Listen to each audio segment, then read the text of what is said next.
working on a science project. When you're older like me, you'll realize there are more important things in life, like love and homework. Bye, Craig. I do my homework.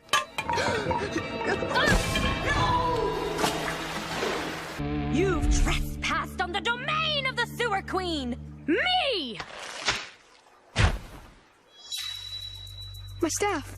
This staff belongs to the sewer, just like everything that falls through the hole of giving. Some of you who have been watching Alexis and Sewer Queen and Cricket Quick might have wondered, was Alexis an afterthought? Because, you know, Bernard having a girlfriend doesn't really seem to play any of these plots. And, you know, I also used to think Alexis was an afterthought. And I asked my mom about that. After I showed her the pilot, she doubted that Alexis was a...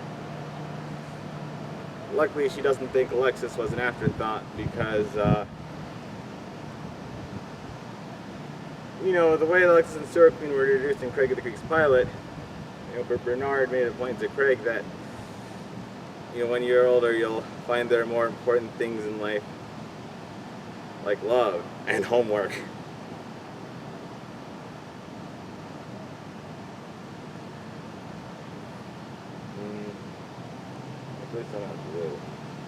Can't look directly at the camera, or I need to tilt my head slightly below because the sun is getting in my eyes.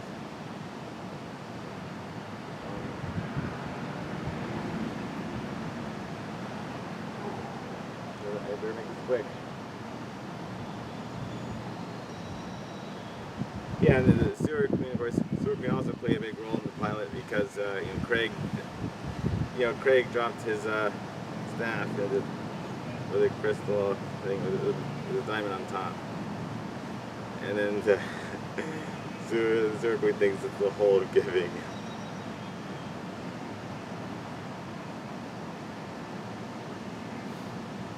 And you know, in different ways, Karen Fukuhara portrayed Alexis and the Sewer Queen really well in the pilot, and in most other Craig of the Creek episodes where they appear.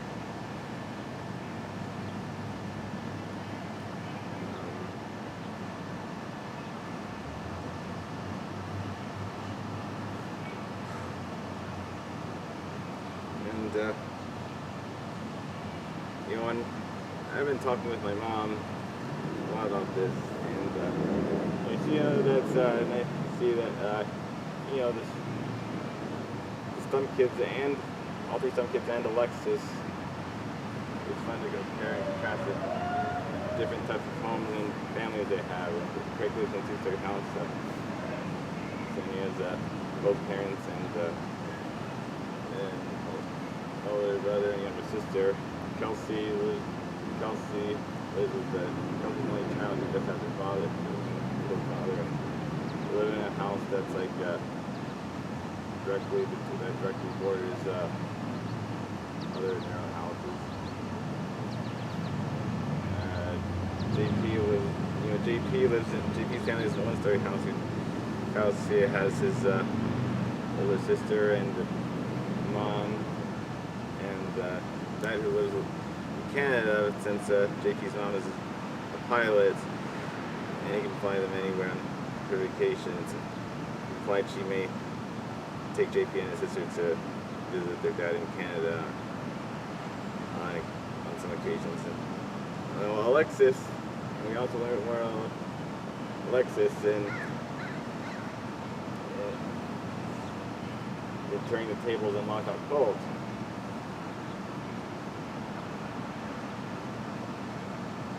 She has, well, we haven't seen her parents yet, but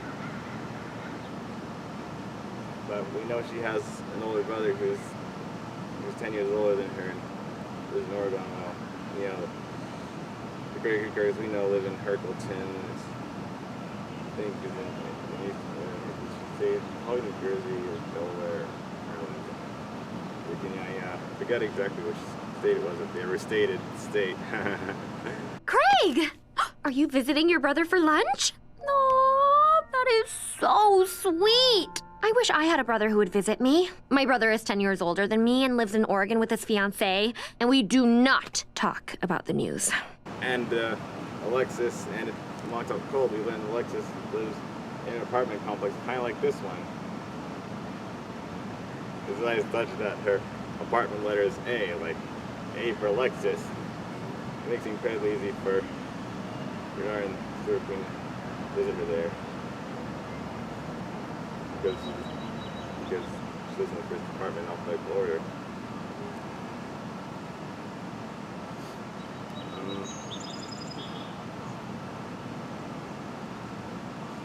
Yeah. Mom agrees with me that it would be really nice if, I like seeing having Craig and Peak episode focused on the Stuart Queen and Synchro Twin team, and for Alexis, we liked how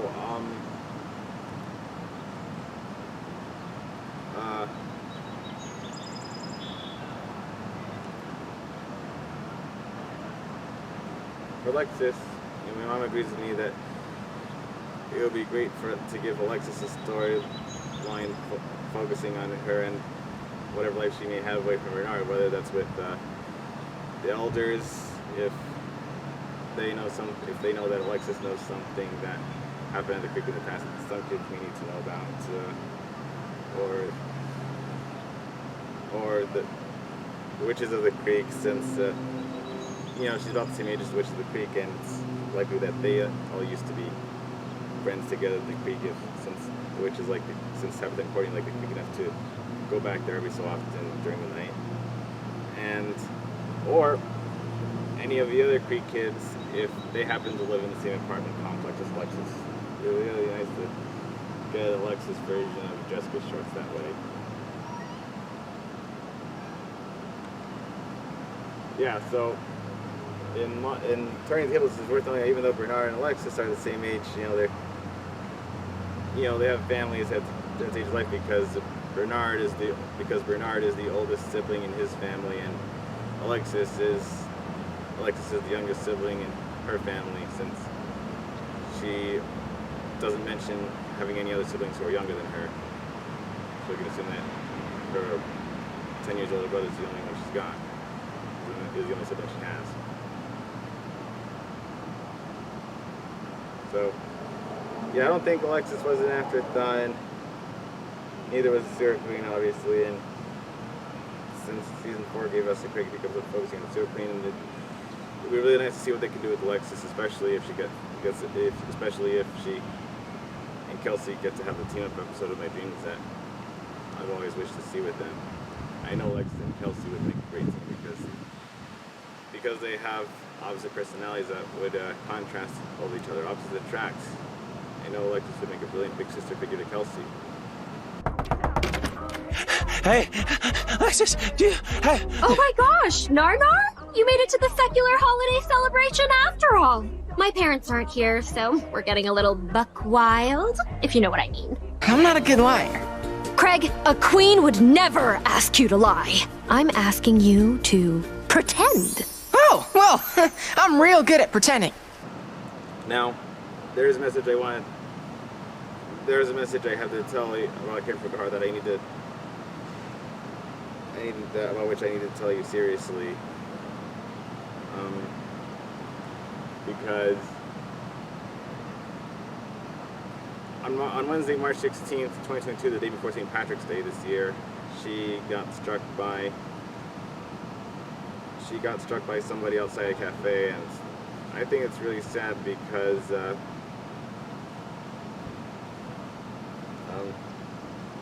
I'm glad that Karen Fukuhara was able to avoid any Asian hate crime attacks throughout the other 2 years of the coronavirus before this point. And it was also sad that her St. Patrick's Day wasn't a very lucky one this year. As she says, she asks, why is this?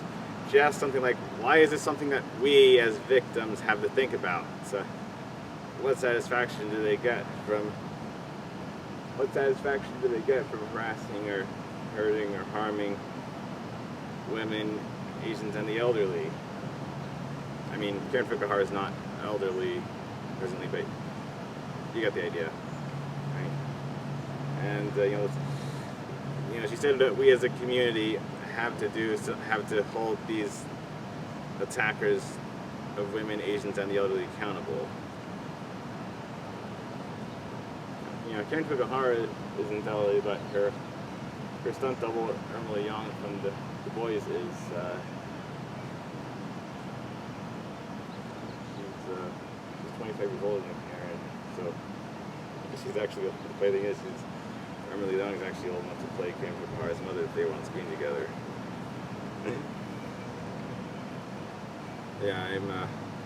Yeah, I feel really sorry for Karen Fukuhara being attacked this year, and I hope she gets better parts in future Craig of the Creek episodes, and that her Bullet Train movie as well, as the Jenna Ortega's American part. There's something else I want to talk about. Yeah, I always thought it was kind of interesting that Karen Fukuhara and Jenna Ortega, who's 10 years younger than her, they both got famous early on in their careers.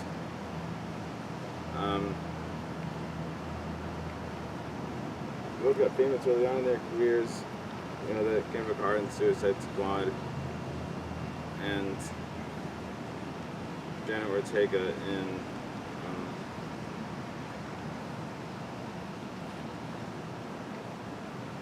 Jenna Ortega in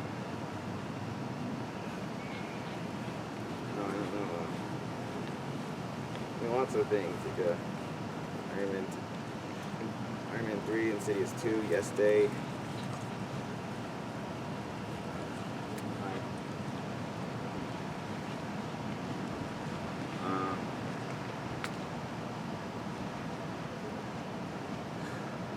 More than I can remember.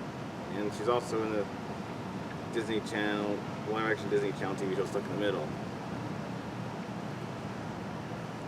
And she's had a lot of movie roles in recent years. And this year she's going out with she's been in Scream 5, Scream 6, and she's going out with a new movie this year called American Carnage, which is made around the same time as Karen Fukuhara in Bullet Train. I think it's really nice that even though she's not one of the characters, Karen Fukuhara got to be on the first poster for this movie. Yeah, so the thing is, Karen Fukuhara and Jenna Ortega, they're both famous. They both got famous early on in their careers and in their acting careers, and it's kind of interesting how, you know, they get to play a girl. They're famous among the rest of the youths in the regular cast of Craig of the Creek and Big City Greens, and they both get to play girlfriend and one of the main characters in their respective shows. Karen Fukuhara, you know, like the Alexis to Bernard and Sue Queen to Craig, and Jenna Ortega is the Gabriella to Cricket.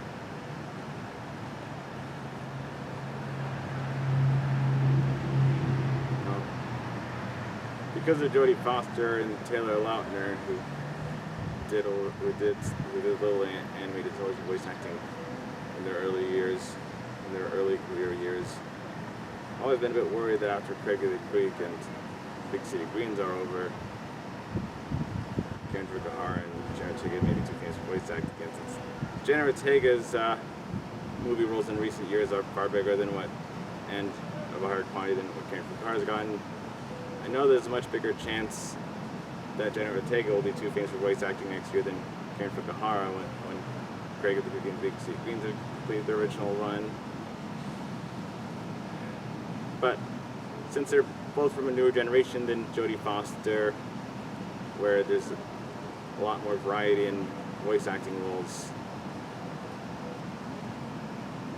we are reasonably sure that Karen Fukuhara and Jenna Ortega will not become too famous in movies to do any more animated TV voice acting, especially since Karen Fukuhara has a silent role in the Amazon series The Boys. I mean, since she doesn't have to memorize any lines for it, it should be fairly easier for her to make time for her other voice acting jobs in the cartoons Keeple and the Age of Wonder Beast, Craig of the Creek. Alright? well, that's all for now. Thanks for watching. I hope you like Karen Fukuhara and General Ortega more than I do. And don't attack them based on their race, gender, or age. No hate crimes. We all gotta be nice and give each other a safe space. Asian hate crimes and hate crimes of any kind are bad. Steve.